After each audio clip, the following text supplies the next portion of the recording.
तुम्ही अलीकडे अनक्लेम पैसे किंवा म्युच्युअल फंडातील दावा न केलेले पैसे किंवा अनक्लेम ऍसेट्स याबद्दल ऐकले आहे का? आणि त्याचा अर्थ काय असा विचार करत आहात का? अनक्लेम पैसे तेव्हा तयार होतात जेव्हा गुंतवणूकदाराला म्युच्युअल फंड फोलिओशी संबंधित कोणतीही पेमेंट द्यायची असते. ते म्युच्युअल फंड कंपनीने दिले किंवा जारी केले जाते, मात्र गुंतवणूकदाराच्या बँक खात्यात जमा होत नाही किंवा चेक किंवा वॉरंट गुंतवणूकदाराकडून एनकॅश केले जात नाही.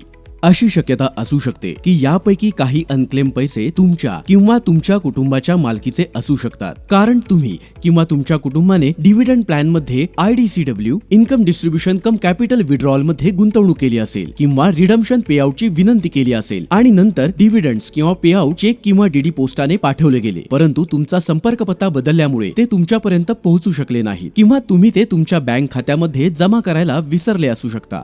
तुमचे नवीन किंवा योग्य बँक खाते तुमच्या गुंतवणुकीत अपडेट केले गेले नसेल, तुम्ही KYC ची प्रक्रिया पूर्ण केली नसेल, पण काळजी करू नका, तुमचे पैसे अजूनही सुरक्षित आहेत आणि वाढतच आहेत. जरी ते सध्या अनक्लेम मानले जात असतील तरी तुम्ही या व्हिडिओमध्ये सांगितलेल्या प्रक्रियेनुसार ते ट्रेस करून क्लेम करू शकता. तुमची अनक्लेम गुंतवणूक कशी ट्रेस करायची ते आपण पाहूया. Registrar and transfer agent RTA किंवा डिपॉझिटरी पार्टिसिपंट DPs यांच्याद्वारे पाठवलेले तुमचे म्युच्युअल फंडाचे कन्सोलिडेटेड अकाउंट स्टेटमेंट पहा. तुमच्या म्युच्युअल फंड किंवा RTA च्या वेबसाईटवर लॉग इन करा. कोणतेही अनक्लेम पैसे ट्रॅक करण्यासाठी RTA द्वारे होस्ट केलेल्या MF सेंट्रल वेबसाईटला भेट द्या. तुमचे निष्क्रिय फोलिओ आणि अनक्लेम गुंतवणूक ट्रेस करण्यासाठी तुम्ही MF सेंट्रल वेबसाईटवर उपलब्ध असलेल्या मित्रा पोर्टलवर देखील लॉग इन करू शकता. आता जर गुंतवणूक मिळाली तर ती कशी क्लेम करायची? तुमच्या फंडाच्या किंवा RTA वेबसाईटवरून क्लेम फॉर्म डाउनलोड करावा, तपशील भरावा, साइन करावी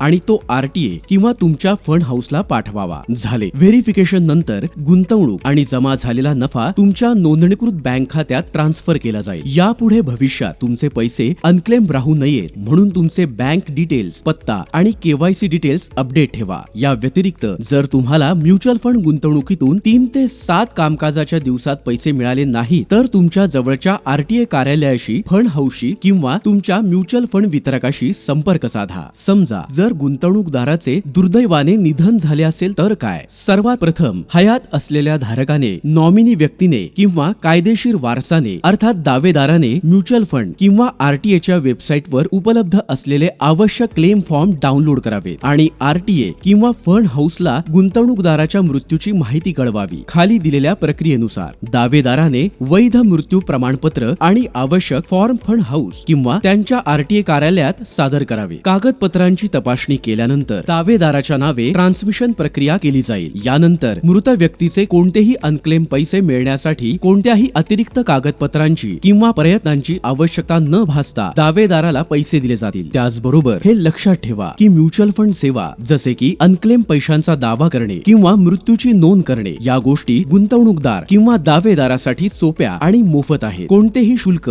म्हणजे फी घेऊन मदत करण्याचा दावा करणाऱ्या फसव्या कॉल्स पासून सावध राहा. अनक्लेम म्हणजे तुमचे पैसे कुठेही गेलेले नाही, अजूनही ते तुमचेच आहेत. तुम्हाला फक्त ते ट्रेस करून त्यावर क्लेम करायचा आहे. अनक्लेम पैसे क्लेम करणं खूपच सोपे आहे. म्युच्युअल फंडातील गुंतवणूक ही बाजारातील जोखमीच्या अधीन आहे. योजनेसंबंधित सर्व दस्तावेज काळजीपूर्वक वाचावेत.